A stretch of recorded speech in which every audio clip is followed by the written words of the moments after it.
Hi, this is Ned Siegfried from Siegfried and Jensen. As proud sponsors of BeliefCast, we hope you are inspired by Todd's weekly podcasts, which contain so many courageous stories of recovery and personal growth. Remember, it's not what happened in the past that matters, it's what happens in the future. We invite you all to work hard and be optimistic about your future. Enjoy today's podcast. Welcome back, everybody. This is Todd Sylvester with the Todd Inspires BeliefCast. Thank you so much for tuning in again. I want you guys to know how much I love you. You guys are sharing these episodes and we're going viral because of that. I can't believe it. It's so cool. We're helping so many people, and it's because of the amazing guests that I've had on my show. I do need to give a shout out to our sponsors, Siegfried and Jensen, Wasatch Recovery, iHill Institute, Veracity Networks, and Living Recoveries Interventions. And so thank you so much for believing in me and helping this cause. We also have some sponsors that didn't want to be mentioned. They want to just be anonymous. And there's so many great people in this world, and I just love you guys. And so thank you for tuning in. And this is such a great thing. And today is going to be awesome, guys. We've got an amazing person on today. It's Ariana Alejandra Gibson. Did I say that all right? Yes. Yes. Ariana, thank you so much for joining us today. Thank you very much for having me. I was looking forward to today. Oh, me too. So a little background on Ariana. She's a documentary filmmaker and mental health activist who spent her early career as a creative director and brand strategist for companies ranging from tech startups like Clearcover to Fortune 500s like Dell and Nationwide. She's the founder and CEO of STIGMA. This is going to be so cool. We're going to talk a lot about this today. It's a new mental health app that uses storytelling to fight loneliness to improve mental health. She's also one of the 46% of Americans who will personally experience mental illness in their lifetimes and believes the only way to normalize conversations about mental health is to be brave enough to have them. So we're brave enough today to have this conversation, and we're going to get this out to hundreds of thousands of people. And Ariana, I was telling you before we got on, I just love your passion. I love your desire to help other people. And as I say this, you just light up. I wish, you're smiling right now, and it's so beautiful to see that. Before we get started, you're originally from Costa Rica. Tell us a little bit about your childhood. I know you had some struggles too with your father going through his own mental health issues. So talk about, where did you grow up, and a little bit about your childhood. Yeah, so I was born in Costa Rica, and my father is Costa Rican, my mother is American. Okay. Unfortunately, it didn't work out between the two of them. And so when I was one, my mom moved us to the States where she had family. So I moved from Costa Rica to Prairie Village, Kansas, which was, not similar at all. But I was young enough to not probably notice very much at the time. But not long after we moved there, my father was diagnosed with schizophrenia. And his is sort of a unique case in that many people who have schizophrenia, especially males, are diagnosed in their late teens, maybe early 20s, and he was in his early 30s. So there was a lot to understand about it. But what I often say to people is that I've never experienced life without the stigma that surrounds mental illness being a part of mine. So when I think about what I'm doing today, in some ways I sort of think, of course, but I couldn't have ever told you that's where I was going to go. Yeah. I just knew, I had a unique lived experience. Because it was a different time. So I was born in the 80s. So there was not Skype or FaceTime or some of the affordable ways to be able to stay in touch with people. And when we came to the States, we were on free government lunch and food stamps and just some government support. So the idea of long distance phone calls that lasted a very long time between Kansas and Costa Rica were not that doable. So I remember it would be like a big event. We would talk to everyone in the family. We would do those calls, but we would also get these letters in the mail. And I don't know, anyone might remember, but when you have snail mail that was international, it used to be these white envelopes with the red and blue lines around the edges. Oh yeah. So when one of those would come in the mail, I knew it was from my dad, or at least from my family in Costa Rica. But there were many times that my mom wouldn't tell us what was in the letter. And I think about how with serious mental illness, it can be a traumatic experience for the person going through it and for the people in their lives that love them. And in some ways I reflect and think I was protected in certain ways from some of the sort of harder to understand or potentially scarier moments of navigating a serious mental illness because we were separate, because I wasn't, in the same household. And so I think it's just everyone's story is unique, and mine is in that way that it was in my life, but sort of in in a controlled way, but then we would go visit my dad in Costa Rica, sometimes staying, for a month in the summer or at least a few weeks. And so I got exposure to that day to day. But the one thing I have to say, because it just matters for people to hear it, is that I learned what unconditional love is from my family in Costa Rica.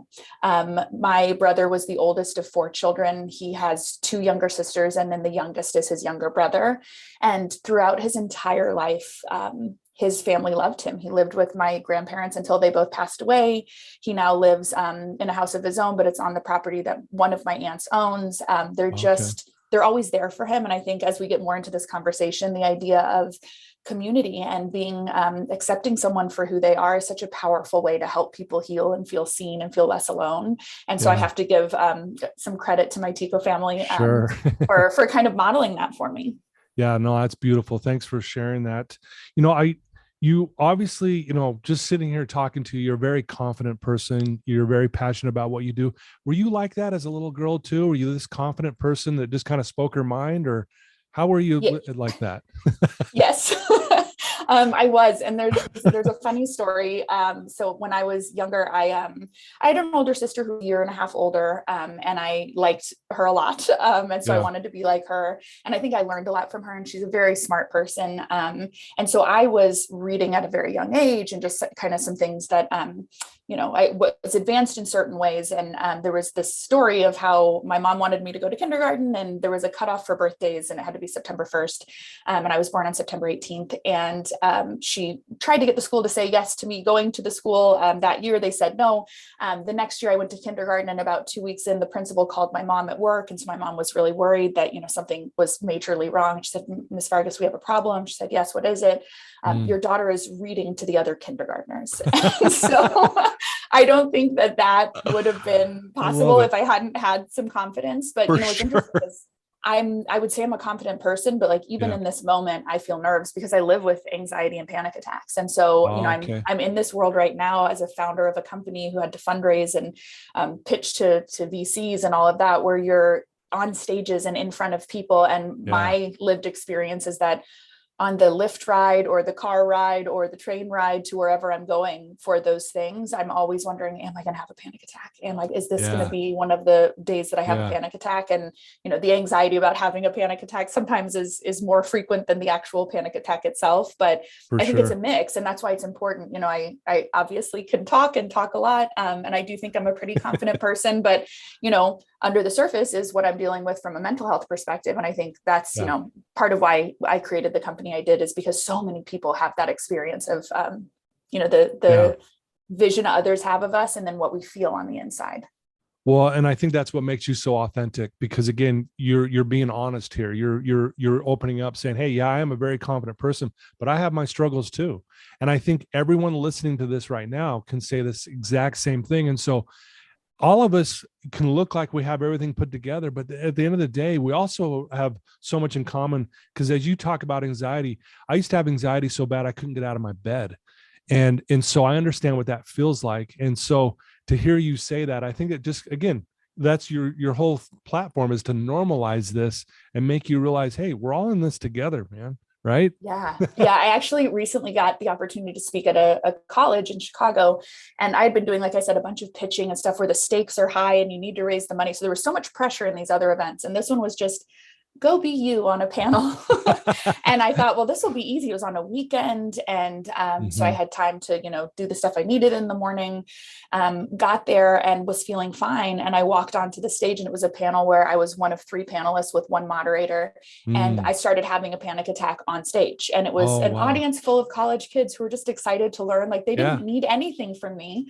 And I was doing that thing that for me, I do. So I, grounding helps. So I might squeeze my hands, and I was trying to do the things I knew how to do, but sort of spiraling into the thing where you're like, oh no, I'm in the vortex and I'm not going to be able to get out of this. So I was doing the mental preparation as they were asking questions. Part of my brain was listening, and part of my brain was saying, where did I leave my bag? And where will I put the microphone when I get up and walk off this stage? And then can I get to my bag? And what will I email them when I leave? So just that mental process of going through it. And when, at some point it came back around to me, and I didn't say I'm having a panic attack. I just said something to the effect of, I have anxiety disorder and panic attacks. Like right now I feel very, very anxious. I feel my heart racing and I'm excited to be here, and I was just open about it. And I had 6 young people wait in a line to talk to me after the panel because I had been open. They said, I felt that same thing. And it was really cool to see someone just saying it out loud. And so I found for my anxiety, and when I'm like on the verge of panic attack, it often is helpful to me, for me, if I just say it out loud, because most people are kind and don't want you to suffer and would say, oh, can I do anything to help? But I think when you have, different disorders, your brain tricks you into thinking, things are scarier than they are. Yeah. Well, oh, wow. Thank you for sharing that. Again, I love how just real you are. One of the things, when I was doing some research on you, I think someone told someone, I think you were dating someone, and they said, you can never have kids with Ariana because her dad has schizophrenia and it's going to transfer over. How did you handle that? And I mean, that's, again, it's the stigma that you're like, don't touch her, you might get it kind of thing. Like, explain that a little bit. That was heartbreaking, I remember. And not because this person was a good human being. Not at all the person who said it was not a good human being. But it was really painful because I was still in a phase in my life where I let stigma keep me from being open. So when I would tell people that my father was schizophrenic when I was a young person, the reaction was so negative that I just stopped talking about him entirely, to the point where in college, I had high school friends say, I've never heard you say the words, my dad, ever in our entire friendship. And it was because it was easier to ignore it because it was painful. Like people want to ignore the things that are painful to experience. And so I think I had, you kind of maybe trick yourself into thinking that like, no one's thinking about it or no one's talking about it. And I think for human beings, there's probably nothing more painful than thinking this thing about me that I can't control, that I was either born into or born with or whatever it might be. If that's the one thing that people judge me for, if people judge me for something I can't change, it's a very powerless feeling. I think that's why I've spent a lot of my life like retaking power of this situation and building the company that I did and doing some of the documentaries that I've done in the past. But I remember thinking on the one hand, ouch, that's so painful. On the other hand, well, I survived that and I'm still going to graduate with honors and I got a scholarship to college. You know what I mean? My life was still fine. And so there's a component of it too, where I think these things that we build up and fear and avoid. I'm a big Brene Brown fan. I know a lot of people are, so I'm not unique in this. I am too.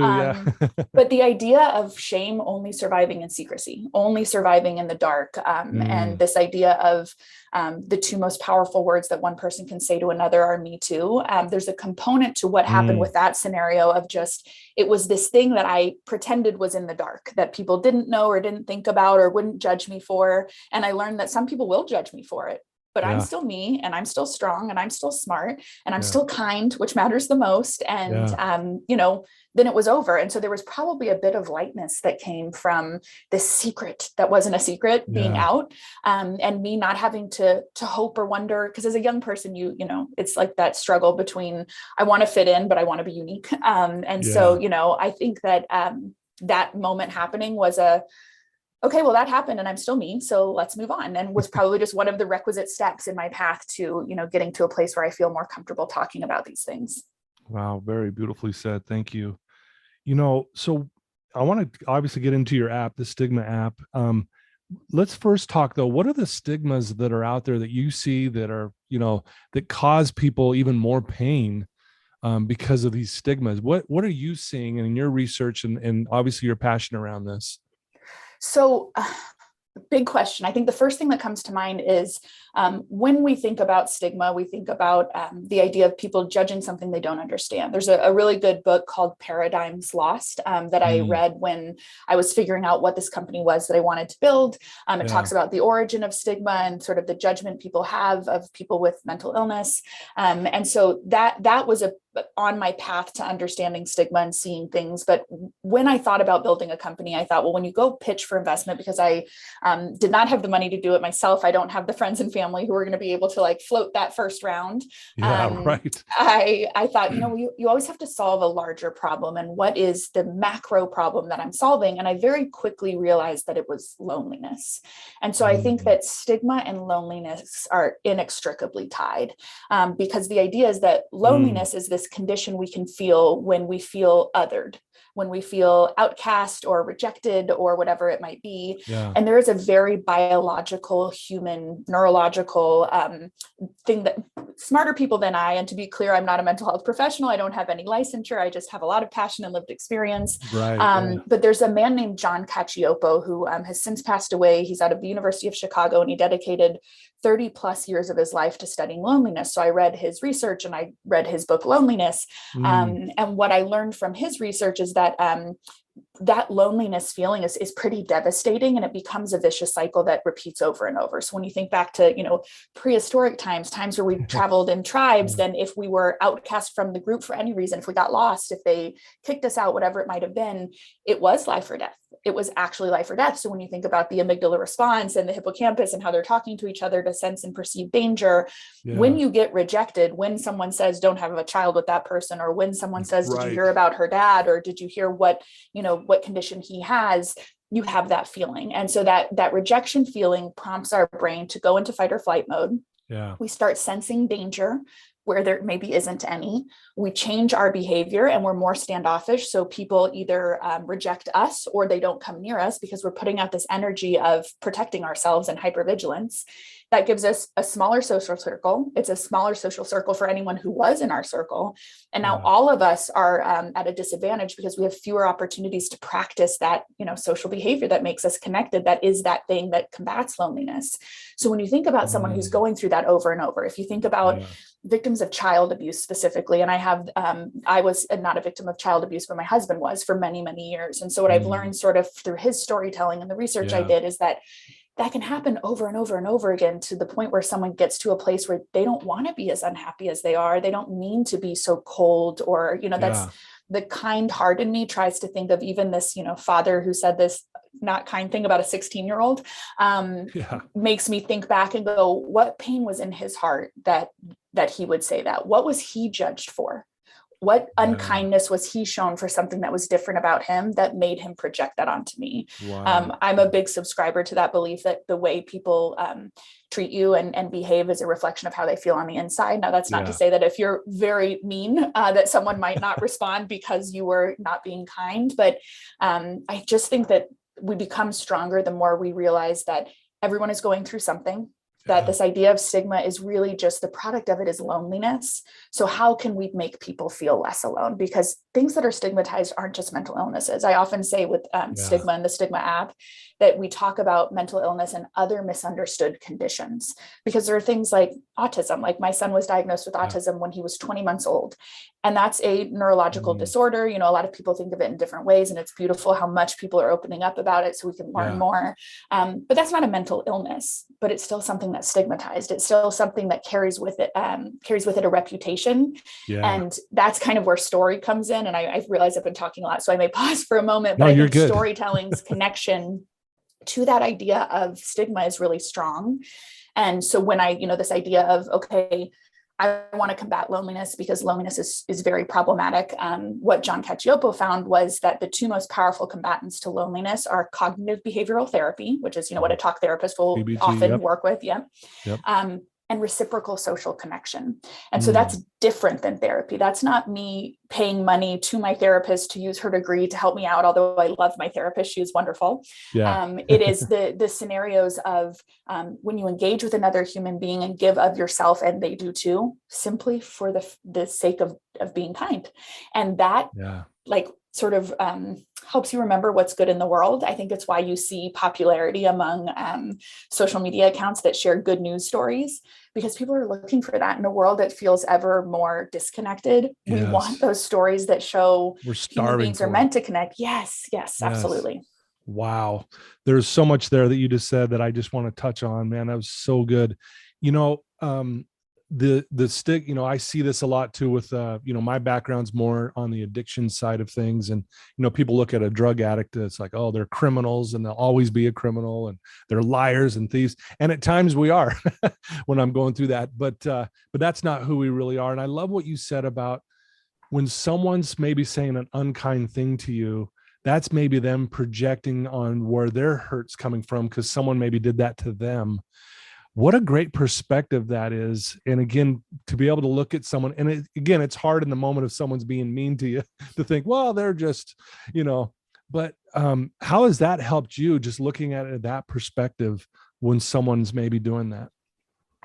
It gives me a curiosity about their lived experience, because I feel like the luckiest person in the world right now, because I am doing a job that I dreamed up. Like, I created a thing that could be how I spent my life. And I did the exercise. So, a lot of people will say, like, create a list of the things that you love to do. And in 2011, I was in my late 20s and kind of figuring some things out. And I wasn't sure what I wanted to do. And I felt like I was smart and had a gift for storytelling, and I was applying it, but I was applying it in like business settings, and I just wasn't sure exactly what I wanted to do, but I needed to make money. And so I did that.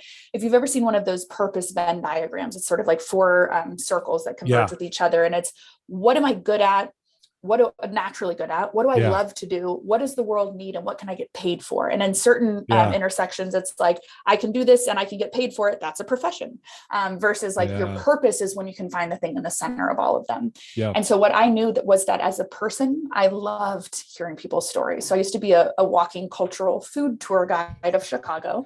It was like one of the many jobs. I've had a million jobs. It was one of the many, many jobs I've had. I've worked since I was 11. So I just have a long list of interesting jobs. And very, very uninteresting ones. That one was great.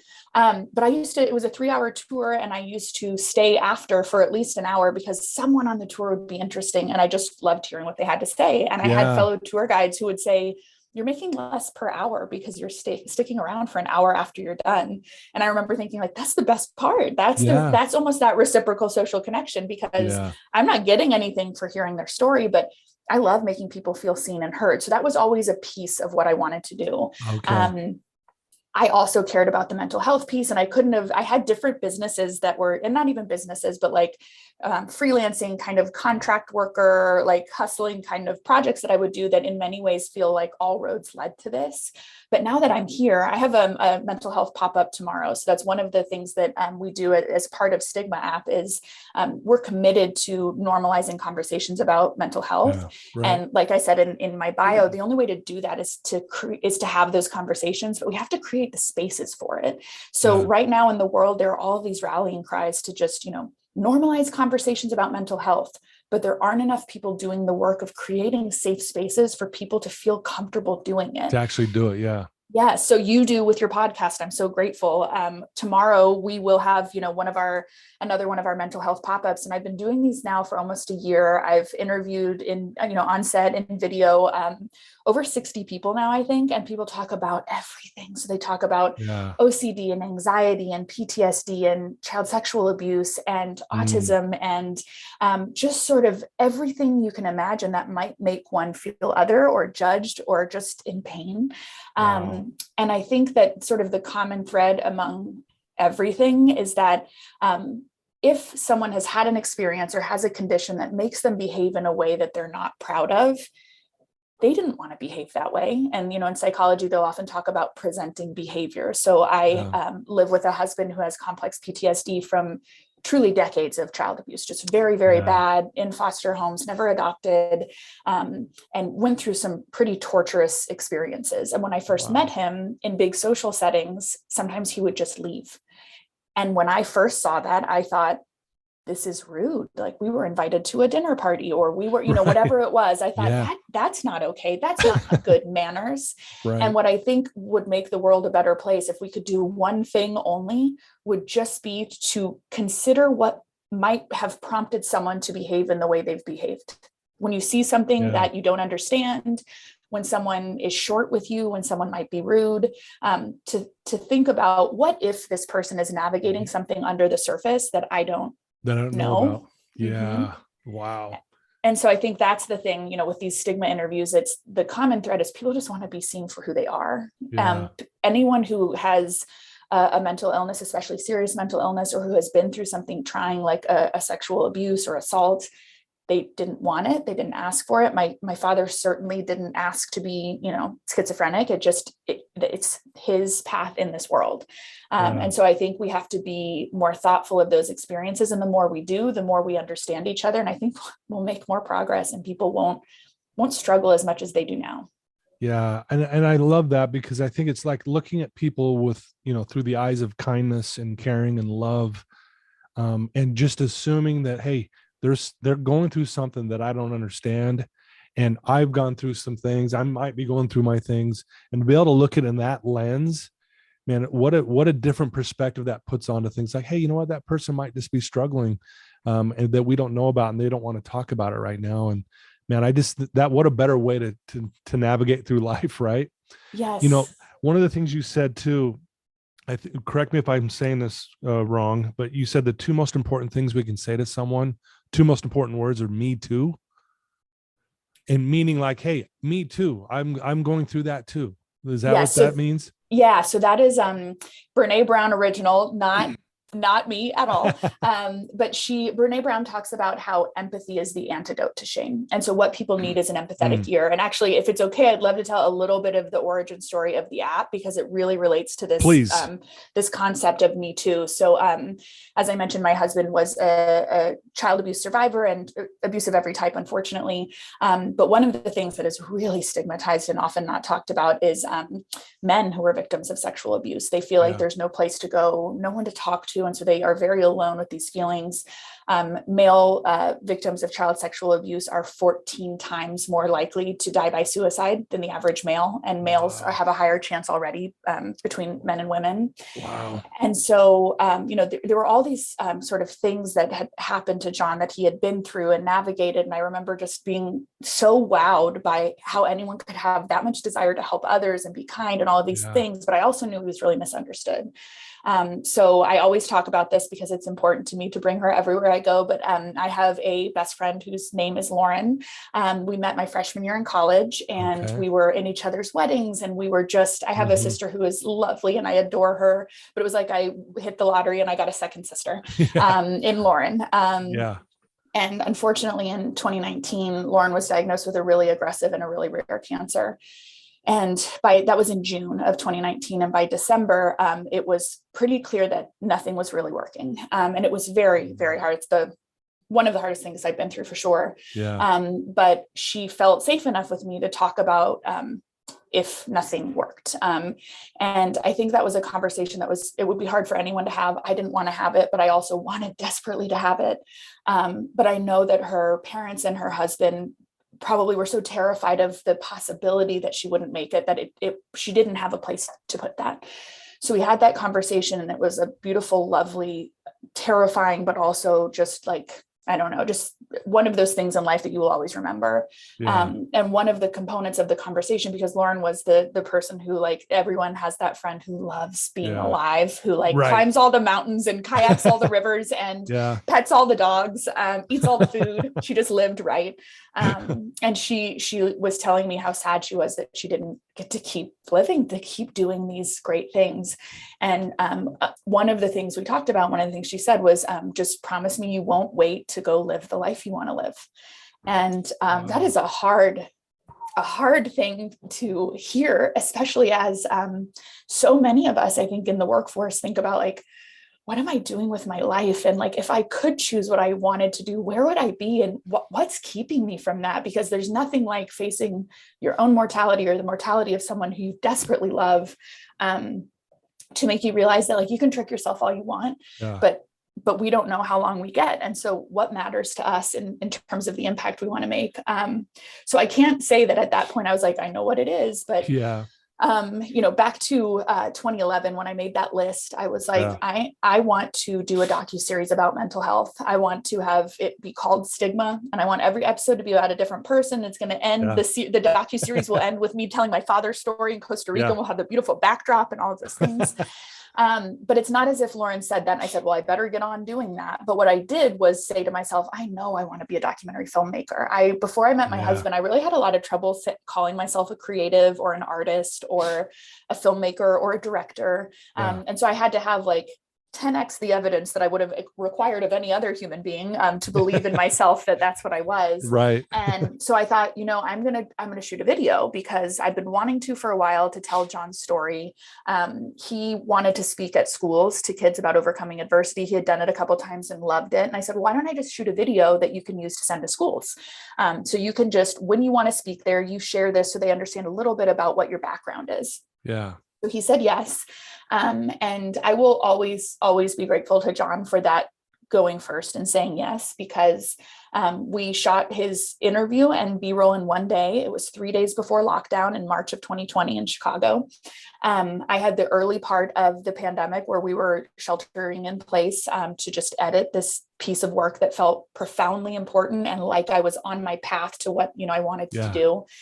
And so I'm editing it furiously because I want to get it done in time because Lauren's health was slipping and in a real way. And I one day showed it when it was like, 48 versions in. I thought, okay, I'm kind of ready to show it to John. I was working with my creative partner, Sean. He's a DP and a fabulous sound editor and musician. And so we worked together on everything. And I showed it to John and he watched it and he said, "This is stigma." And I always like pause dramatically when I tell that story because it matters that you have someone in your life who supports your dreams, right? If that's what you care about. And I do, I had dreams I wanted to fulfill and he did too. And I think most people do. And I was in anticipatory grief that was just, we had a, less than 2-year-old. I was a first time mom. I was navigating the anxiety that I have always, the grief of knowing I was going to lose Lauren, all of those things. And he saw it before I did. And I thought, he's right. That's exactly what this is. And it was short. It was like a 13-minute film. It was the proof of concept.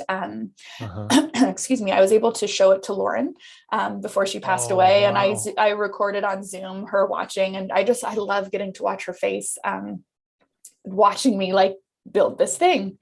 I always get emotional when I talk about her. And I always tell people that it matters because I was able to raise over $500,000 for my business idea. And I cried in every pitch I ever did because I brought Lauren with me to every pitch I ever did. And so I tell kids too, when I get to talk at colleges, I'm like, to the men and the women in this room, like there is a place for tears and crying and emotion in business. You just have to find the right audience. So I know that this was a long preamble to the Me Too comment, but we're getting there, I promise. No, this is beautiful. Thank you. So I got to share it with Lauren. She died on May 12th of 2020. The premiere we had was May 30th of 2020. So I'm really glad that we worked quickly and she got to see it. It was like a premiere on YouTube because it was still, height of pandemic and uncertainty. But I put it on Amazon and also it got into some film festivals. And so it's not like it was super, super popular and everyone knew about it. But that almost made what happened next more profound, which was that strangers started reaching out to me and they would say one of three things. They would say, "Thank you for creating this platform. Can I share my story? And when are you doing an episode about," and they would share everything you can imagine. And so I knew that there was a desire for people to tell their stories. The other thing that was happening was people were reaching out to my husband, and what they shared with him was far more meaningful and far more sort of powerful in putting me on the path that I'm on now, which was that he had hundreds of people reach out, and it still happens to this day. That great. Strangers will reach out and say, I saw your documentary, I saw your story. And so often it is men who are child sexual abuse survivors.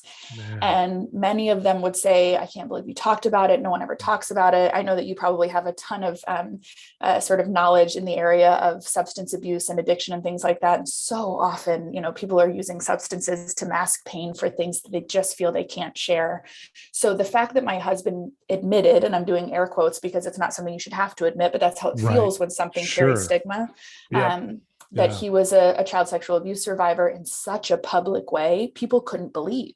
And so he was getting messages from men kind of every age. But what stuck out to me was men in their probably like 40s, 50s, and 60s who were strangers reaching out on LinkedIn Messenger saying, I can't believe you talked about it. No one ever talks about it. The same thing happened to me, and I've never told anyone until now. Wow. And it wasn't that every message said that they were admitting it or talking about it for the first time, but there were more than 20. And every time I tell that part of the story, to this day, I get goosebumps because it was a moment that I realized there's nowhere to go. Like, there is nowhere to go to find the people who share your lived experience. And what I often say is, we don't walk around with name tags at networking events that say, here are the, mental illnesses I'm struggling with. Right. But at the launch party for the STIGMA app, we actually did that. So I said, we have these lanyards. The blue stickers are things you live with. The black stickers are things that a loved one might be navigating. If you feel comfortable, put them on your lanyard. And before you leave tonight, talk to one person who shares a sticker that has the same color as yours. Because it's not that way at all. And so we operate in these physical spaces or digital spaces in our world. And unless it's the topic of the podcast or the topic of the talk that you're going to, or a support group, it is very, very difficult to find people who share your lived experience. And the more stigmatized something is that you're navigating, the less people want to admit it or talk about it. And so it was really sort of John putting himself out there, people coming to him, and many of them asked if he would be willing to chat with them, or they would just go into it over a messaging platform.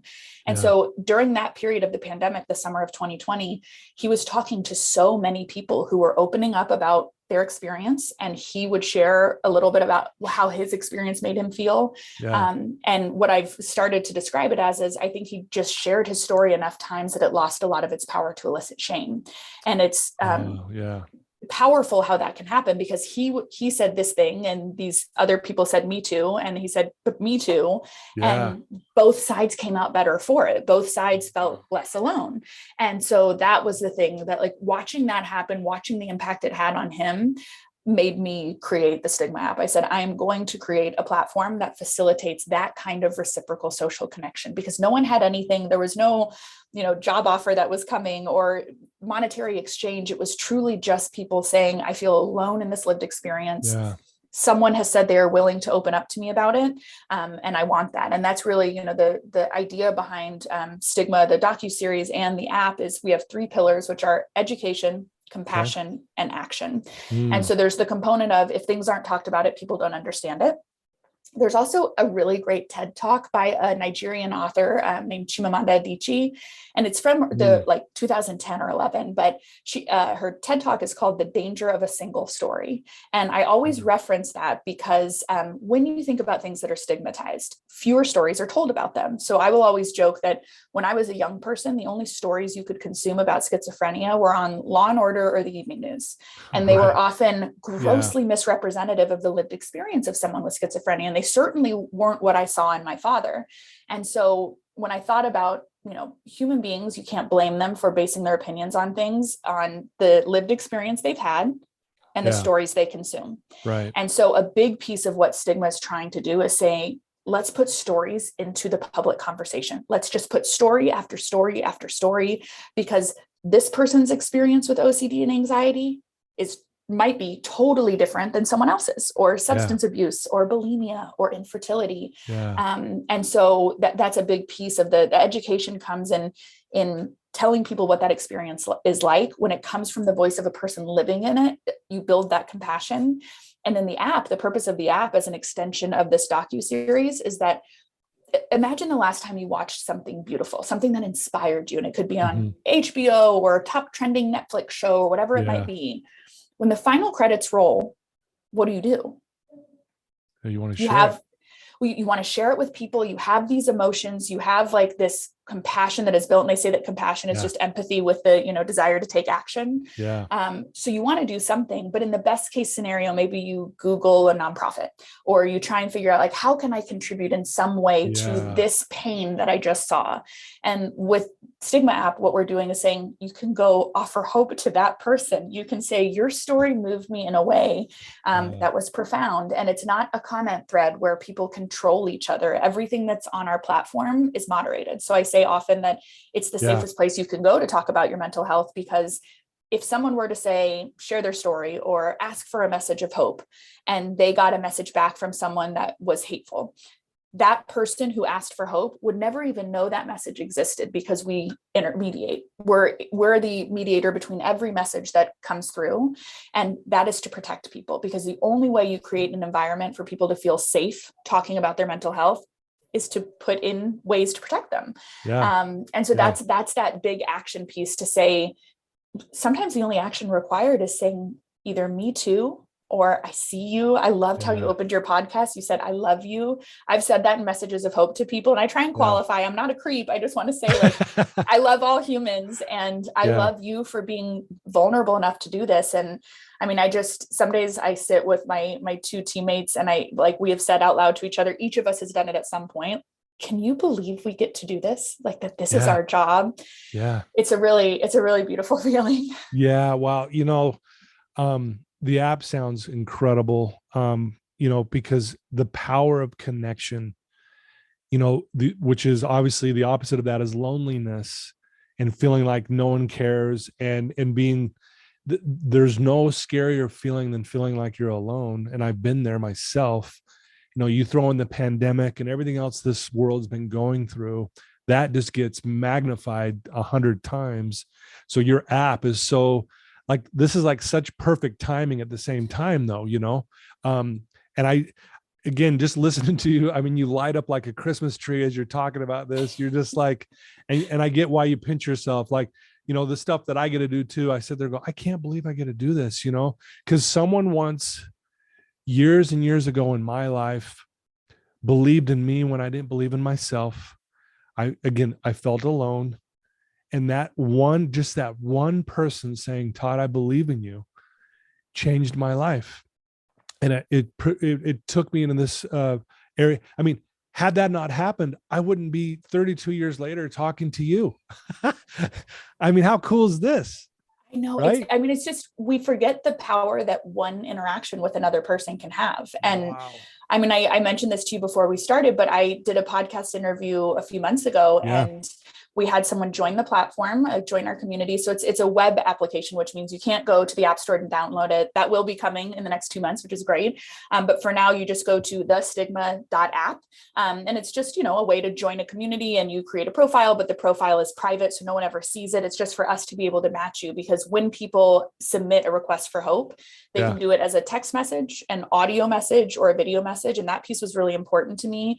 One, because my son is autistic, and 40% of autistic people are nonverbal. He is not nonverbal, but I didn't want to preclude anyone from participating that for physical reasons or other reasons wouldn't be able to verbalize what it is that they wanted support with. But I did want it to feel human. But what I realized is certain conditions have carry with them such shame that some people have never spoken the words aloud.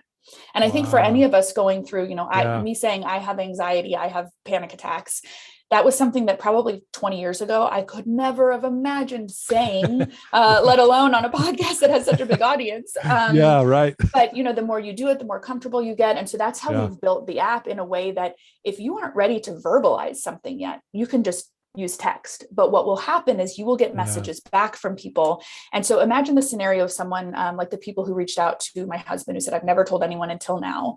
Imagine talking about something like child sexual abuse, or asking for a message of support using text, and then getting 10 videos of men and women of different races and different ages and different countries. Like, we had a guy in San Francisco ask for a message of support, and an hour later, a guy in New Zealand offered it, and it was both video. And it's just this beautiful way to, make people feel connected. But we wanted to create a path towards sort of increasing comfort. So if the way to feel less alone is just to watch stories, because that's what people do. So there was a study done by Hope Labs and Wellbeing Trust of 14 to 22-year-olds living with depression. And they said, when you need help for your mental health, where do you go? And 90%, unsurprisingly, said online. And when they said, okay, what is the number one type of support you're looking for? 75% of those people surveyed said stories of people like me. because when we consume a story, it's the sort of one of the safest ways. No one has to know we're watching it. We can watch it, and for a younger person, maybe get some of the vocabulary to express what it is that we're feeling. We get living proof that we're not alone. So that's kind of, we started with the docuseries and the stigma stories. Like if you go to the stigma.app, there's a stories page, and you can filter by condition. So you can say, like, I want to see stories of people with OCD. I want to see stories of people with complex PTSD.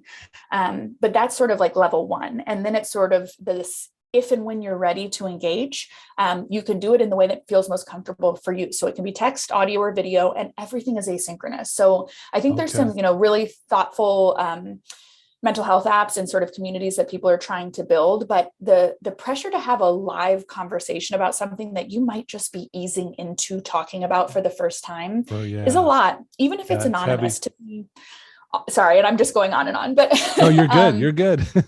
But just to have, the confidence to be able to talk about that thing, especially live, or for the person on the other end to know what to say, to be able to hold and carry whatever might be shared in a live moment and have to say the right thing. That pressure is big. So what I wanted was to create something that for young people would be familiar, this asynchronous communication thing, but that would also give people the option to engage or not. So if you're, having a hard day, you don't have to visit our app or our website at all. But what I encourage people to do is, if you're having a hard day, go offer hope to someone, because there is research that supports that regularly engaging in altruistic behavior improves both your physical and your mental health. So what I say is, I envision a future where people make offering hope to a stranger in need as common a daily mental health practice as journaling or meditation. Because why not? It's free. We can use our lived experience to help someone else feel better. It's on demand. And I think, I've borrowed from really smart programs. Like if you look at Alcoholics Anonymous, a lot of success comes from that sponsor model, but there's also a lot of accountability, responsibility, and taking on that role in someone's life. But if you knew that you could just step into a place and say, hey, I know exactly what that feels like.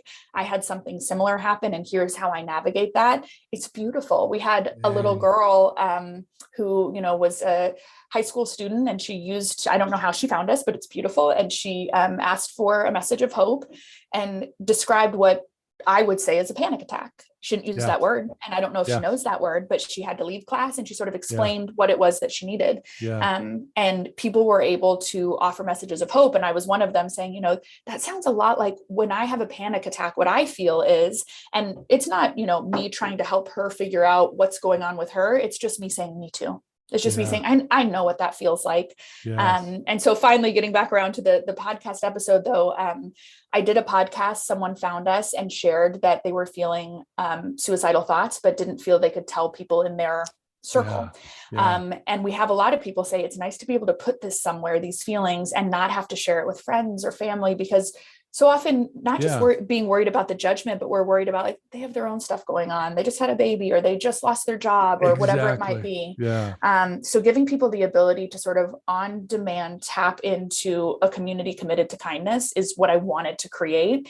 And we've had people say, I found your app through a podcast. I'm so glad I did.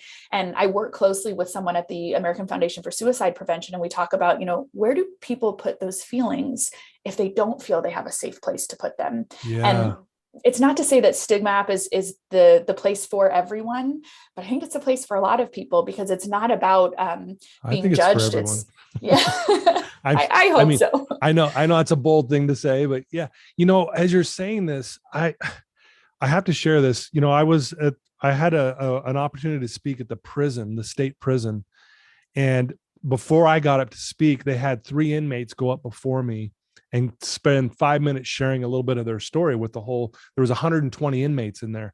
And I'll never forget, one of the guys got up and said, after he was done, he said, if you don't own your story, it owns you. And what I love about what I hear you're saying here is your platform, this app, gives people a safe place to own their story, right? I mean, you're allowing them to get out there and own it in the sense that, hey, I can share this. I'm okay that I just shared this. And then they get that messages of hope in return, going, okay, that was good to talk, and I'm safe and everything's good.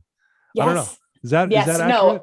It is absolutely accurate. And I love that you say it that way, because we think about like, you know, to launch a company is hard and a lot, and to build the technology to support it is a lot. So when I look at what Stigma app is now, I'm like, but there's so much we're planning that's coming. And I wish it did all of the things. But one of the things that I have to talk about, because I think it's so important for this audience, is this new book called Healing by Thomas Insel. I have no affiliation with him. I don't personally know him. But what I'm learning in this book, I think is really helpful in terms of the way that we look at mental health. And so, you know, the term mental illness itself is stigmatized. I interview a lot of people who say, I don't have mental illness, and then talk about panic attacks or times where they were severely depressed or the anxiety that's chronic. And so I think what will likely happen, or I hope, is that we can shift into a world where labels are less needed.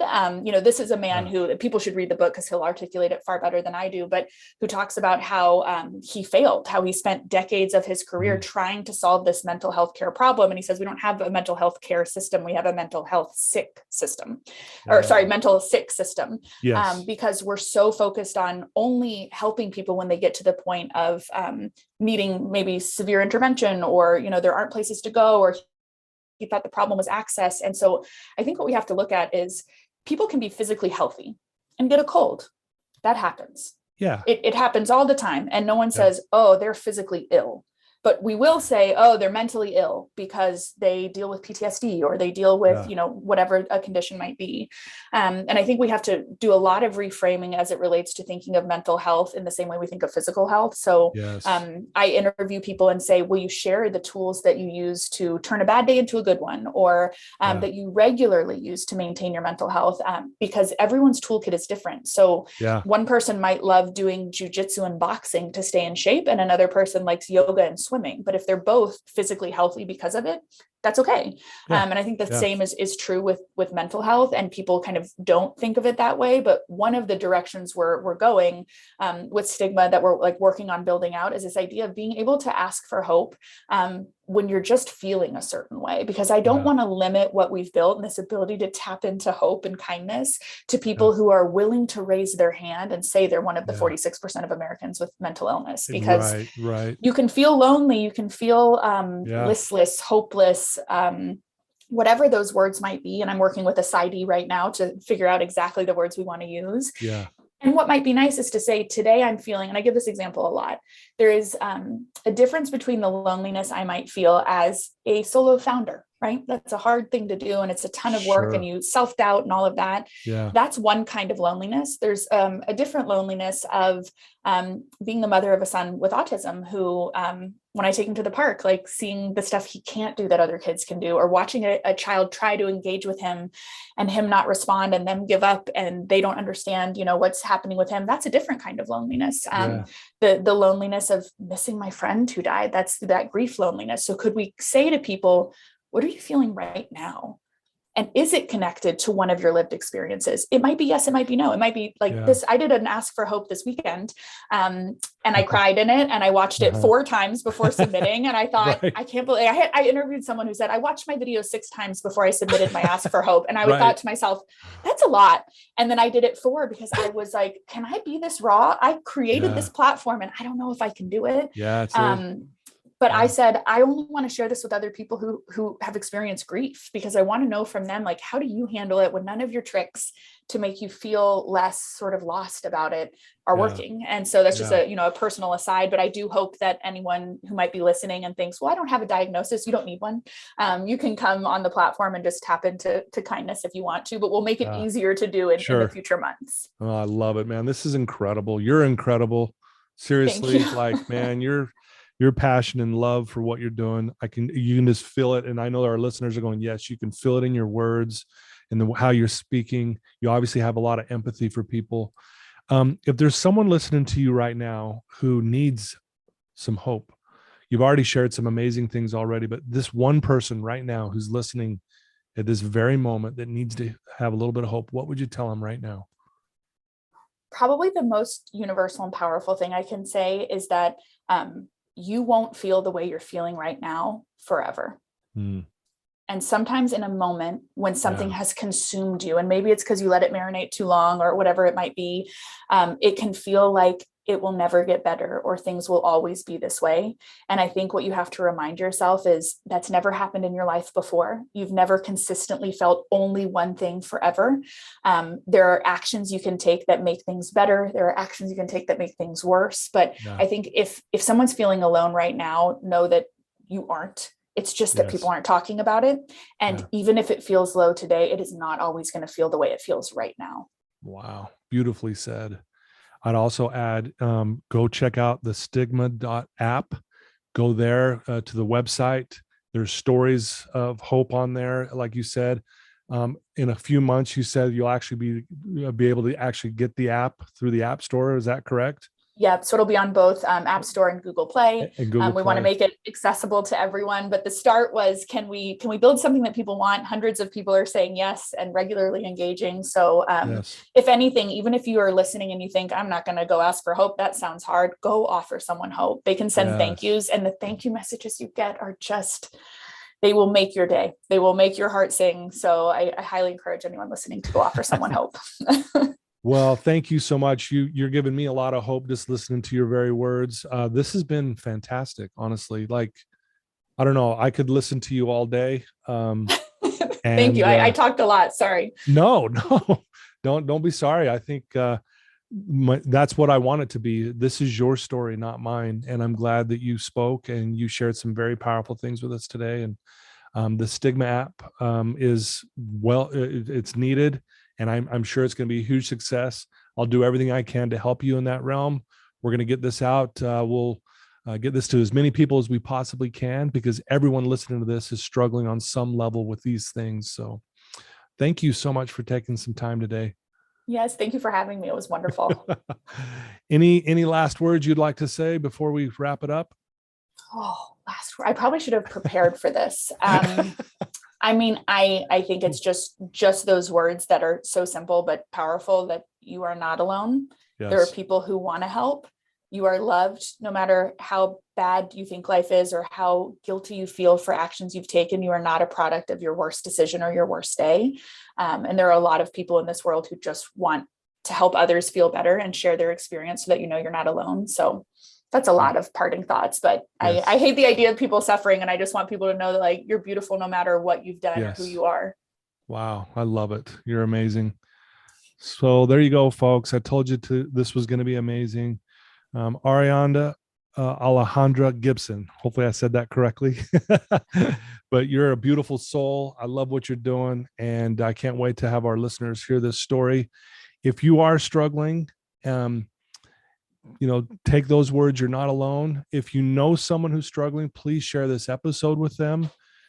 It may be a good way to actually, like we said, give someone hope. Share this episode with them, send them the link. And this might open up a conversation. Maybe they'll go to the stigmaapp.com. You can also share that with them. It'll be in all the show notes, so they'll be able to get there as well. But this has been amazing. And I'm so grateful for people like you. We need more of you in this beautiful world that we have. And you're making it better. So thank you so much again, Ariana. Thank you. Thank you for having me. Okay. Until next time, everyone. Love you guys. Take care.